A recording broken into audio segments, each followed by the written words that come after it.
ನಾನು ತಗೊಂಡಿರೋ ಒಂದು ಸರ್ವೆ ನಂಬರಲ್ಲಿ ಊರು ಇದೆ. ಅವ್ರಿಗೆ ಇದುವರೆಗೂ ಕೂಡ ಯಾವುದೇ ರೀತಿಯಲ್ಲಿ ಹಕ್ಕುಪತ್ರ ಇಲ್ಲ. ಅವ್ರಿಗೆ ಅವರಿರುವಂಥ ಸ್ವತ್ತಿಗೆ ದಾಖಲಾತಿಗಳಿಲ್ಲ. ಅಲ್ಲಿ ಈಗ ಜಮೀನ್ದಾರರು ಯಾರು ಸಾಹುಕಾರ ಅಂತ ಇದ್ದಾರಲ್ಲ, ಯಾರು ನನಗೆ ಜಮೀನು ಬರ್ಕೊಟ್ಟಿದ್ದಾರೋ ಅವರೆಲ್ಲರೂ ಪಾಪ ಈಗ ಹಾಳಾಗ್ಬಿಟ್ಟಿದ್ದಾರೆ.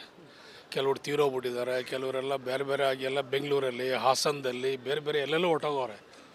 ಈಗ ಅವ್ರಿಗೆ ಶಾಶ್ವತ ಪರಿಹಾರ ಮಾಡಬೇಕಾದ ಯಾರೂ ದಿಕ್ಕಿಲ್ಲ. ನಾನು ಅವ್ರಿಗೆ ನಿಮಗೆ ಶಾಶ್ವತವಾದ ಪರಿಹಾರ ನೀವೇ ಮಾಡಿಕೊಡ್ಬೇಕು ಸ್ವಾಮಿ ಅಂಥೇಳಿ ರೈತರೆಲ್ಲ ಕೇಳಿಕೊಂಡ್ರು. ನಾನು ಈಗಾಗಲೇ ಸಿ ಒಗೆ ಹೇಳಿದ್ದೀನಿ, ಇ ಒಗೂ ಕಳಿಸಿದ್ದೀನಿ, ಸರ್ವೆ ಮಾಡಿದ್ದಾರೆ. ಯಾರ್ಯಾರು ಎಲ್ಲೆಲ್ಲಿ ಎಷ್ಟೆಷ್ಟು ಮನೆ ಇದ್ದಾರೆ ಎಲ್ಲ ಅಳತೆ ಮಾಡ್ಕೊಂಡು ಬಂದು ಅವರೆಲ್ಲರಿಗೂ ಹಕ್ಕುಪತ್ರ ಮಾಡ್ಕೊಬಿಡಿ, ನಾನು ದಾನವಾಗಿ ಅವ್ರೆಲ್ರಿಗೂ ಮಾಡಿಕೊಡ್ತೀನಿ ಅಂತ ಹೇಳಿದ್ದೇನೆ. ಈಗ ದೂರು ಕೊಟ್ಟಿದ್ದು ನೀವು ಬಳಕೆ ಮಾಡಿದ್ರಂತ ನೀವು ಇವಾಗ ದಾನ ಕೊಡ್ತಾ ಇದ್ದೀರಾ ಜಮೀನ? ಈಗ ಅವರೇನ ಪಾಪ ಎಲ್ಲ ಪಾಪ ಅವರೆಲ್ಲ ಬಂದರೆ ರೈತರೆಲ್ಲ ಇವತ್ತೆಲ್ಲ ಸ್ಟೇಟ್ಮೆಂಟನ್ನು ಕೊಟ್ಟಿರಬೇಕೆಲ್ಲ ಲೋಕಾಯುಕ್ತದವ್ರಿಗೆಲ್ಲ. ಸ್ವಾಮಿ ನಮ್ಗೆ ಯಾವುದೂ ಅನ್ಯಾಯ ಆಗಿಲ್ಲ ಸ್ವಾಮಿ, ಶಾಸಕರಿಂದ ನಮಗೆ ಒಳ್ಳೇದಾಗ್ತಾ ಇದೆ. 68 ಎಕರೆನೋ 70 ಎಕರೆನೋ ರಿಜಿಸ್ಟರ್ ಆಗಿದೆ. ಅದರಲ್ಲಿ ಒಂದು ಸರ್ವೆ ನಂಬರ್ ಊರಿದೆ. ಆ ಊರು ಅವ್ರು ಬರ್ಕೊಡೋಕ್ಕಾಗ್ತಾ ಇಲ್ಲ. ನೀವು ಬರ್ಕೊಡ್ಬೇಕು. ನಾನು ಅವ್ರಿಗೆಲ್ಲರೂ ಕೂಡ ಈಗಾಗಲೇ ನಾನು ನನಗೆ ಆಗೋಕ್ಕಿಂತ ಮುಂಚಿತವಾಗೇ ನಾನು ನಮ್ಮ ಇ ಒಗೆ, ಸಿ ಒಗೆ, ಪಿ ಡಿ ಒಗೆಲ್ಲ ಹೋಗಿ ಯಾರ್ಯಾರಿಗೆ ಎಷ್ಟೆಷ್ಟು ಮನೆ ಇದೆ, ಯಾರ್ಯಾರು ಎಷ್ಟೆಷ್ಟು ಜಾಗದಲ್ಲಿದ್ದಾರೆ ಆ ಪ್ರಕಾರ ಅಳತೆ ಮಾಡ್ಕೊಂಬಂದು ಅವ್ರಿಗೆ ಹಕ್ಕುಪತ್ರ ರೆಡಿ ಮಾಡ್ರಪ್ಪ ಅಂತ ಹೇಳಿದ್ದೀನಿ. ಎ ಸಿಗೂ ಕಳಿಸಿದ್ದೀನಿ ನಾನು. ನನಗೆ ಅದಕ್ಕೆ ಜಮೀನು ನಾನು ಕೊಡ್ತಾ ಇದ್ದೀರಂದ್ರೆ ಒಳ್ಳೆ ನಿರ್ಧಾರ. ಅವ್ರಿಗೆ ಬೇಕಲ್ಲ ಸರ್ ಶಾಶ್ವತ ಪರಿಹಾರ ಮಾಡಬೇಕಾದ್ರೆ. ಸರ್ ಲೋಕಾಯುಕ್ತಗೆ ಇರ್ತಾರಲ್ಲ ಈ ರೋಲ್ ಕಾಲ್ ಗಿರಾಕಿಗಳು, ಪಾಪ ಅವ್ರಿಗೆ ಏನು ಕೆಲಸ, ಪಾಪ ಏನು ಕೆಲಸ ಇಲ್ದವ್ರು ಇದನ್ನೇ ತಾನೇ ಮಾಡ್ಬೇಕಾದ್ರು. ಈ ಅದೇನೋ ಗಾದೆ ಹೇಳ್ತಾರಲ್ಲ, ಕೆಲಸ ಕುಂಬಾರ ಏನೋ ಮಾಡ್ತಾನೆ ಅಂತ ಹೇಳ್ತಾರಲ್ಲ, ಹಂಗೆ ಏನೂ ಕೆಲಸ ಇಲ್ದ್ರೆ ಯಾರಿಗಾರು ಒಬ್ರಿಗೆ ಏನಾರು ಒಬ್ರಿಗೆ ಹೇಳ್ತಾ ಇರಬೇಕಲ್ಲ. ಅವರೆಲ್ಲ ಸಂಘ ಸಂಸ್ಥೆ ಮಾಡ್ಕೊಂಡು ರೋಲ್ ಕಾಲ್ ಮಾಡ್ಕೊಂಡು ಜೀವನ ಮಾಡಬೇಕಲ್ಲ ಅವರು. ಅಂಥವರೆಲ್ಲ ಕೆಲವರೆಲ್ಲ ಸಮಾಜದಲ್ಲಿ ಇವೆಲ್ಲ ಅಶಾಂತಿ ಕೆಡಿಸುವಂಥದ್ದು, ಬೇರೆ ಬೇರೆ ರೀತಿಯಲ್ಲಿ ಅವ್ನ ಮನೆ ನೋಡ್ಕೊ ಅಂಥೇಳಿ ಅವ್ರು ಯಾರು ಇದು ಮಾಡ್ತಾರೆ, ಫಸ್ಟ್ ಅವ್ರ ಮನೆ, ಅವ್ರ ತಂದೆ ತಾಯಿ, ಅವ್ರ ಮಕ್ಕಳುಗಳು ನೋಡಿಕೊಂಡ್ರೆ ಸಾಕು, ಜೀವನ ಚೆನ್ನಾಗಿರ್ತದೆ, ಪಾವನವಾಗಿರ್ತದೆ. ಬೇರೆಯವ್ರಿಗೆ ಎಲ್ಲರೂ ಏನು ಒಂದು ಕುಂಟೆ ಜಮೀನು ಎಲ್ಲ ಬೇರೆಯವ್ರು ಮಾಡ್ಕೊಡೋಕ್ಕಾಗ್ತದೆ, ಅವ್ರ ಕೈಯಲ್ಲಿ ಆಯಿತು ಮಾಡ್ತೀರಾ ನೀವೆಲ್ಲರೂ? ಇಲ್ಲ ಜಮೀನವ್ರು ಮಾಡಬೇಕು, ಇಲ್ಲ ತಗೊಂಡವನಾದರೂ ಮಾಡ್ಬೇಕು ತಾನೆ. ನಾನು ಒಬ್ಬ ರೈತನ ಮಗ, ನನ್ನದೇ ಆದಂಥ ರೀತಿ ನೀತಿ ಬದ್ಧತೆಗೆ ನಮ್ಮ ಹತ್ರ ಇದೆ. ಅನೇಕ ಇದರಲ್ಲಿ ನಾವೆಲ್ಲ ದೇವಸ್ಥಾನಕ್ಕೆ, ಆಶ್ರಯ ಯೋಜನೆ ಮನೆಗೆ, ಸ್ಕೂಲ್ಗೆ, ಕಾಲೇಜ್ಗೆಲ್ಲ ನಾವೆಲ್ಲ ದಾನವಾಗಿ ಬರ್ಕೊಟ್ಟಂಥ ಉದಾಹರಣೆಗಳು ನನ್ನ ಮನೆತನದಲ್ಲಿದೆ. ನಾನು ಅವ್ರಿಗೆ ಶಾಶ್ವತವಾದ ಪರಿಹಾರ ಸಿಗಲ್ಲ, ನಾನು ಆ ಸರ್ವೆ ನಂಬರ್ ಬಿಟ್ಟು ನನಗೋಸ್ಕರ ನಾನು ಬೇರೆ ಜಮೀನು ತೊಗೊಂಡ್ರೆ, ಆ ಜಮೀನು ನಾನು ಬಿಡುಬಿಟ್ರೆ ಅವ್ರು ಯಾರೂ ನನ್ನ ಕೈಲಿ ಸಿಗಲ್ಲ, ಯಾರು ಮಾರಾಟಗಾರರು ನನ್ನ ಕೈಲಿ ಸಿಗಲ್ಲ. ಮತ್ತು ಇದೇ ಸಮಯ ನನಗೆ ಇವರು ಶಾಶ್ವತ ಪರಿಹಾರ ಕೊಡಬೇಕಾದ್ರೆ ಇದೊಂದೇ ನನಗೆ ಆಧಾರ ಅಂಥೇಳಿ ನಾನು ಅದನ್ನು ಕಾದಿದ್ದು ಬರೆಸಿದ್ದೀನಿ. ಈಗಾಗಲೇ ಅವರೆಲ್ರಿಗೂ ಅಧಿಕಾರಿಗಳ ಸೂಚನೆ ಕೊಟ್ಟು ನಾನು ಅವ್ರಿಗೆ ಶಾಶ್ವತವಾದ ಪರಿಹಾರ ಕೊಟ್ಟು. ಸರ್, ಈ ಮೈಕ್ರೋ ಫೈನಾನ್ಸ್ ಹಾವಳಿ ಜಾಸ್ತಿ ಆಗ್ತದೆ ಎಲ್ಲ ಕಡೆ. ನಿಮಗೂ ಕೂಡ ಗೊತ್ತಿದೆ, ನಾನು ಮುಖ್ಯಮಂತ್ರಿ ಸಿದ್ದರಾಮಯ್ಯ ಸಭೆ ಕರೆದಿರುವಂಥದ್ದು.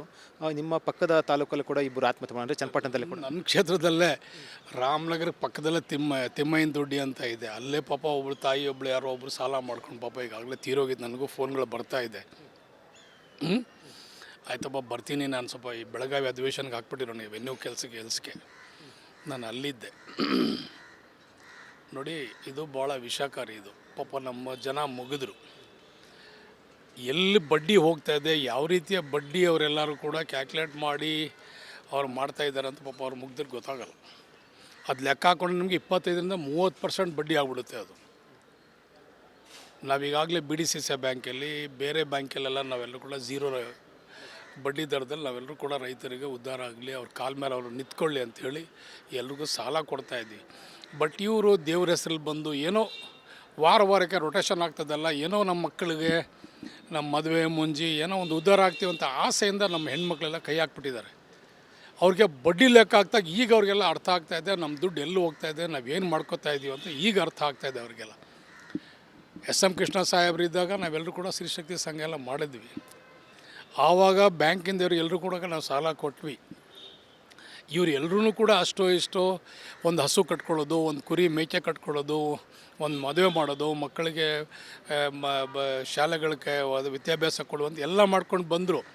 ಸ್ವಲ್ಪ ಇವ್ರೇನು ಮಾಡಿದ್ರು ಈ ಮೈಕ್ರೋ ಫೈನಾನ್ಸನ್ನು ಜೊತೆಯಲ್ಲಾಗಿ ಇವರೆಲ್ಲ ಈ ಧರ್ಮಸ್ಥಳದ ಹೆಸರು ಮಂಜುನಾಥ ಸ್ವಾಮಿ ಹೆಸರು ಹೇಳ್ಕೊಳ್ಳೋದು, ಇನ್ಯಾವುದೋ ಕಬ್ಬಾಳಮ್ಮನ ಹೆಸರು ಹೇಳ್ಕೊಳ್ಳೋದು, ಏನೋ ಅಂದ್ಬಿಟ್ಟು ಫೈನಾನ್ಸು ಈ ಹೆಣ್ಮಕ್ಳಿಗೆಲ್ಲ ಆಸೆ ತೋರಿಸಿ ಇವತ್ತು ಬೇರೆ ರೀತಿಯವರು ಎಲ್ಲರೂ ಕೂಡ ನಮ್ಮ ಹೆಣ್ಮಕ್ಳಿಗೆ ದಾರಿ ತಪ್ಪಿಸ್ಬಿಟ್ಟಿದ್ದಾರೆ. ಅವ್ರಿಗೆ ನಿಮ್ಮ ಒಳ್ಳೇದಾಗ್ತದೆ, ನಿಮಗೆ ನೀವು ದುಡ್ಡು ತಗೊಳ್ಳಿ, ನೀನು ಅದನ್ನು ಮಾಡಿ ಇದನ್ನು ಮಾಡಿ ಅಂತೇಳಿ. ಬಟ್ ಇವರು ನಿಜವಾದ ಅಂಶ ಆಳವಾಗಿ ನೋಡಿದಾಗ ಇವ್ರಿಗೆ ಗೊತ್ತಾಯಿತು ನಾವೆಲ್ಲಿ ತಪ್ಪು ಮಾಡಿದ್ದೀವಿ ಅಂಥೇಳಿ. ಸಾವನ್ನಿಟ್ಟಲ್ಲಿ ಇವತ್ತೆಲ್ಲರೂ ಕೂಡ ಬಡ್ಡಿ ಆಗ್ತಾನೆ ಪಾಪ ಇವತ್ತೆಲ್ಲರೂ ಕೂಡ ಇವತ್ತು ಈ ಆತ್ಮಹತ್ಯೆಗೆ ಅದಕ್ಕೆ ಇದಕ್ಕೆ ಇವತ್ತೆಲ್ಲ ಕೂಡ ಪಾಪ ಗೋಳಾಡ್ತಾ ಇದ್ದಾರೆ. ಇದಕ್ಕೆ ಶಾಶ್ವತ ಪರಿಹಾರ ನಾವು ಮೈಕ್ರೋ ಫೈನಾನ್ಸನ್ನು ಟೋಟಲಾಗಿ ಬ್ಯಾನ್ ಮಾಡಬೇಕು. ಈ ಆನ್ಲೈನ್ ಸ್ಪೀಟ್ ಆಡುವಂಥದ್ದು, ಈ ಮೈಕ್ರೋ ಫೈನಾನ್ಸ್ ಮಾಡುವಂಥದ್ದು ಇವೆಲ್ಲ ಮುಂದಕ್ಕೆ ಭಾಳ ನಮ್ಮ ಜನಕ್ಕೆ ಹಾನಿ ಆಗ್ತದೆ. ಎಷ್ಟೋ ಜನ ಹುಡುಗರೆಲ್ಲ ಇವತ್ತೆಲ್ಲ ಈ ಆನ್ಲೈನ್ ಈ ಇಸ್ಪೀಟೆಲ್ಲ ಆಡಿ ನೋಡಿ ಎಲ್ಲ ಹಾಳಾಗ್ಬಿಟ್ಟೆಲ್ಲ ಎಲ್ಲಿ ಗಂಟೆ ಹಬ್ಬಿದೆ, ಹಳ್ಳಿ ಮೂಲೆಗೆಲ್ಲ ಬಂದ್ಬಿಟ್ಟಿದೆ ಆನ್ಲೈನ್ ಇಸ್ಪೀಟ್ಗಳೆಲ್ಲನೂ ಕೂಡ ಇವತ್ತೆಲ್ಲ ಕೂಡ.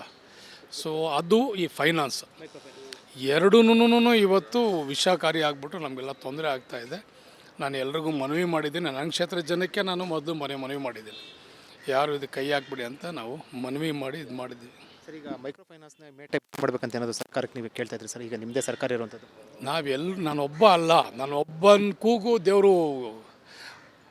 ದೇವ್ರು ಕೇಳಿಸಲ್ಲ. ಎಲ್ಲರೂ ಒಗ್ಗಟ್ಟಾಗಿ ಇದನ್ನು ಬ್ಯಾನ್ ಮಾಡಬೇಕು. ತಗೊಳ್ಳೋರು ಕೊಡೋರು ಅಲ್ಲ, ನಾವು ಯಾರ ಸಮಾಜದಲ್ಲಿ ಸುಧಾರಣೆ ಮಾಡ್ತೀವಿ ಅಂಥೇಳಿ ನಾವು ಜನಪ್ರತಿನಿಧಿಗಳಾಗಿ ನಾವೆಲ್ಲರೂ ಕೂಡ ನಿಂತಿದ್ದೀವಿ, ಓಟ್ ಹಾಕ್ಸ್ಕೊಂಡಿದ್ದೀವಿ, ನಿಮಗೆ ಸಹಾಯ ಮಾಡ್ತೀವಿ, ನಿಮ್ಮ ಜೊತೆಲಿ ಇರ್ತೀವಿ, ನಿಮ್ಮ ಬದುಕಲ್ಲಿ ನಾವು ಭಾಗಿಯಾಗ್ತೀವಿ ಅಂತ ಯಾರನ್ನು ಪ್ರಮಾಣ ವಚನ ಮಾಡಿ ನಾವು ಬಂದಿದ್ದೀವಿ. ಅವರೆಲ್ಲರೂ ಕೂಡ ಇದಕ್ಕೆ ಒಂದು ಒಬ್ಬ ವಾಯ್ಸನ್ನು ಕೊಡಬೇಕಾಗ್ತದೆ. ಆನ್ಲೈನ್ ಹೇಳಿದ್ರಿ, ಕಳೆದ ಆನ್ಲೈನ್ ಗೇಮಿಂಗು ಅಂದರೆ ಬೆಳಗಾವಿ ಅಧಿವೇಶನ ನಾನು ಕೂಡ ಇದ್ದೆ. ಅಲ್ಲಿ ಪಕ್ಷಾತೀತವಾಗಿ ಚರ್ಚೆ ಆಯಿತು. ಎಲ್ಲರೂ ಕೂಡ ಆನ್ಲೈನ್ ಗೇಮಿಂಗ್ ಬಗ್ಗೆನೂ ಕೂಡ ಮಾತಾಡ್ತಾರೆ, ನಿಷೇಧ ಮಾಡಬೇಕು ಅಂತ. ಒಬ್ಬ ಶಾಸಕರಂತೂ ಕೂಡ ಅವರು ರಿಲೇಟಿವ್ 2 ಲಕ್ಷ ಸಂಬಳ ತಗೊಂತಂದ್ರೆ ಅವರು ಕೂಡ ಈ ಥರ ಆನ್ಲೈನ್ ಗೇಮಿಗೆ ಹೋಗಿ ಸೂಸೈಡ್ ಮಾಡ್ಕೊಂಡ್ರಂತ. ನೀವು ಮಾಧ್ಯಮದವ್ರು ಸ್ವಲ್ಪ ಏನಾದರೂ ಆಳವಾಗಿ ಹೋಗಿ ಈ ಆನ್ಲೈನ್ ಸ್ಪೀಟ್ ಏನಾದ್ರು ನೀವು ಕೇಳಿದ್ರೆ ಬೆಚ್ಚಿ ಬಿದ್ದುಬಿಡ್ತೀರಿ. ಎಷ್ಟೋ ಮಕ್ಕಳು ಯಾರೂ ಹೇಳ್ಕೊತಾ ಇಲ್ಲ, ಮಾನ ಮರ್ಯಾದೆಗೆ ಹಂಚ್ಕೊಂಡು ನಮ್ಮ ಮಕ್ಕಳು ಈ ರೀತಿ ಆನ್ಲೈನಲ್ಲಿ ಸ್ಪೀಟೆಲ್ಲ ಆಡಿ ಈ ರೀತಿ ಎಲ್ಲ ಸುಸೈಡ್ ಮಾಡ್ಕೊಂಡು ಹೇಳೋಕ್ಕೆ ನಾಚಿಕೆ. ಅವರಿಗೆಲ್ಲ ವಂಶಿಕರು, ಅವರೆಲ್ಲ ಪಾಪ ಹಳ್ಳಿ ಜನ ಎಲ್ಲ ಭಾಳ ಮರ್ಯಾದೆಗೆ ಗೌರವಕ್ಕೆ ಅಂಜುವಂಥ ಜನ ಅವರೆಲ್ಲ. ಅಂದರೆ ಇಷ್ಟು ಇದಾಗಿ ಚರ್ಚೆ ಮಾಡಬೇಕು.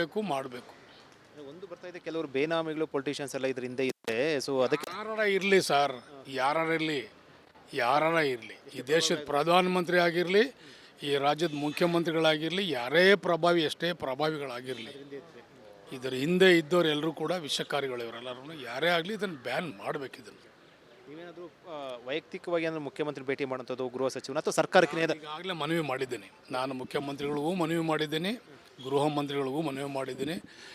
ಕಟ್ಟುನಿಟ್ಟಿನಾಗೇ ನೀವು ಶಿಸ್ತು ಕ್ರಮನ ನೀವು ತಗೊಳ್ಳೇಬೇಕು. ಆನ್ಲೈನು ಬ್ಯಾನ್ ಮಾಡಬೇಕು, ಮೈಕ್ರೋ ಫೈನಾನ್ಸನ್ನು ಬ್ಯಾನ್ ಮುಖ್ಯಮಂತ್ರಿ ಅಥವಾ ಗೃಹ ಸಚಿವ. ಇಲ್ಲ, ನಾನು ಇದಕ್ಕೆ ಕಟ್ಟುನಿಟ್ಟಾಗಿ ನಾವೆಲ್ಲರೂ ಕೂಡ ಕ್ಯಾಬಿನೆಟಲ್ಲಿ ಚರ್ಚೆ ಮಾಡಿ ಇದಕ್ಕೆ ಸೂಕ್ತವಾದ ಕ್ರಮ ನಾವು ತಗೊಳ್ತೀವಿ ಅಂತೇಳಿ ಸ್ಪಂದನೆಲ್ಲ ಮಾಡಿದ್ದಾರೆ. ನಿಜ, ಆನ್ಲೈನ್ ಗೇಮಿಂಗು ಹಳ್ಳಿ ಕಂಡ್ರೆ ಎಲ್ಲ ತಂದೆ ತಾಯಿಗಳೆಲ್ಲ ಖುಷಿ.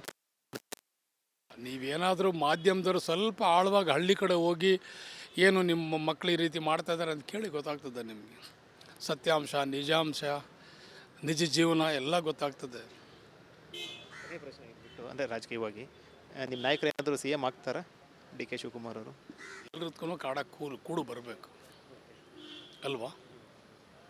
ಅವರು ನಾಯಕರೇ, ಇವರು ನಾಯಕರೇ. ಅವ್ರಿಗೂ ಅವಕಾಶ ಇದೆ.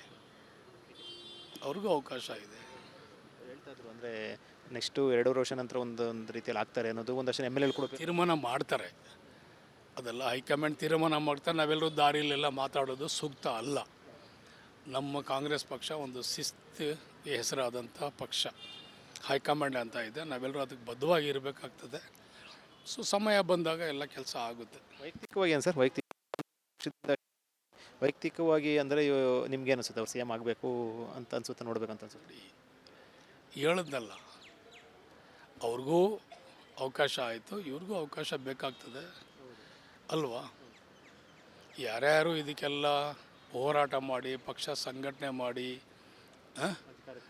ಅಧಿಕಾರಕ್ಕೆ ತಂದವ್ರಿಗೂ ಅವ್ರಿಗೂ ಒಂದು ಅವಕಾಶ ಬೇಕಾಗ್ತದೆ. ಆಗುತ್ತೆ ಅಂತ ಅನ್ಸುತ್ತಾ? ಖಂಡಿತವಾಗೂ ಆಗುತ್ತೆ. CM ಆಗ್ತಾರೆ ಹೇಳಿದ್ನಲ್ಲ ಸರ್, ಹೈಕಮಾಂಡ್ ಅದಕ್ಕೆ ತೀರ್ಮಾನ ತಗೊಳ್ತಾರೆ ಸರ್. ನಿಮ್ಗೇನಾದರೂ ಕೂಡ ಒಂದು ಸುಳಿವು ಸಿಕ್ಕಿದೆಯಾ? ಅಲ್ಲ, ನನಗಲ್ಲ ಸರ್, ನಾನೊಬ್ಬ ಸಾಮಾನ್ಯ ಕಾರ್ಯಕರ್ತ, ಒಬ್ಬ ಶಾಸಕನ, ಒಬ್ಬ ಸೇವಕನ ನಾನು. ಹಾಂ, ಡಿ ಕೆ ಶಿವಕುಮಾರ್ಗೆ ಶಾಸಕರ ಬೆಂಬಲ ಇಲ್ಲ ಅಂತ ಹೇಳ್ತಾ ಇದ್ದಾರೆ ಒಂದಷ್ಟು ಜನ, ನಿಜನಾ? ನೋಡಿ, ಇಲ್ಲಿ ಶಾಸಕರ ಬಲ ಅಂತ ಕೇಳಲ್ಲ ಯಾರೂ. ಪಕ್ಷ ಸಂಘಟನೆ ಯಾರು, ಏನು, ಎಷ್ಟಿನದ ಏನು ಕೆಲಸ ಕಾರ್ಯ ಯಾವ ರೀತಿ, ಅವರೆಲ್ಲರೂ ಕೂಡ ಪಕ್ಷಕ್ಕೋಸ್ಕರ ದುಡಿದಿದ್ದಾರೆ. ಅವರ ಸಂಘಟನೆ ಯಾವ ರೀತಿ ಇದೆ, ಜನಾಭಿಪ್ರಾಯ ಬರೀ ಏನು ಎಮ್ ಎಲ್ ಎ ಇವತ್ತಿರ್ತಾರಲ್ಲ, ಒಟ್ಟಾಗಿ ಎಮ್ ಎಲ್ ಎಗಳ ಪ್ರಶ್ನೆ ಅಲ್ಲ ಇಲ್ಲಿ. ಜನಾಭಿಪ್ರಾಯನೂ ಬೇಕು, ಇಲ್ಲಿ ಜನ ಸಂಘಟನೆನೂ ಬೇಕು ಅಲ್ವಾ. ಹೆಸರು ಒಬ್ಬ ಸ್ನೇಹಿತ ಶಾಸಕರು ಹೇಳ್ತಾ ಇದ್ರು, ಬಸವರಾಜ್ ಅವ್ರು ಹೇಳ್ತಾ ಇದ್ರು, ಸೊ ಡಿ ಕೆ ಶಿವಕುಮಾರ್ ಅವರು ಕೂಡ ಪಕ್ಷಕ್ಕೆ ಅಧಿಕಾರ ತರಕ್ಕೆ ಪ್ರಯತ್ನ ಪಟ್ಟಿದ್ದಾರೆ, ಅವರು ಕೂಡ ಈ ವರ್ಷ ಆಗಲಿ ಅಂತ. ಗೊತ್ತಿದೆ, ಎಲ್ರಿಗೂ ಗೊತ್ತಿರುವಂಥ ವಿಷಯ, ಅದರಲ್ಲಿ ಏನು ತಪ್ಪೇನಿಲ್ಲ. ಇದು ಕಾಂಗ್ರೆಸ್ ಪಕ್ಷ ಶಿಸ್ತುಬದ್ಧವಾಗಿರುವಂಥ ಪಕ್ಷ. ನಮ್ಮ ನಾಯಕರು AICC ಅಧ್ಯಕ್ಷರು ಮಲ್ಲಿಕಾರ್ಜುನ್ ಖರ್ಗೆ ಸಾಹೇಬರು ಅದಕ್ಕೆ ತೀರ್ಮಾನ ತಗೊಳ್ತಾರೆ. ರಾಹುಲ್ ಗಾಂಧಿ ಅವರು ಇದ್ದಾರೆ, ಪ್ರಿಯಾಂಕಾ ಅವರು ಇದ್ದಾರೆ. ಸೂಕ್ತ ಸಮಯದಲ್ಲಿ ಸೂಕ್ತ ನಿರ್ಧಾರ ತಗೊಳ್ತಾರೆ ಅಂತ ಎಲ್ಲರೂ